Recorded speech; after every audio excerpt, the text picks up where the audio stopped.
মই বজাই দিওঁ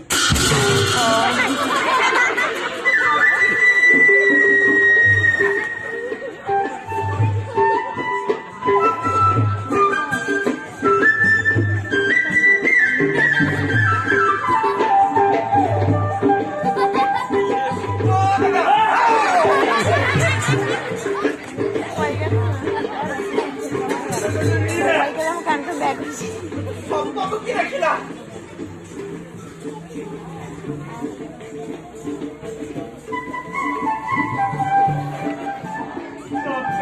দেখিলো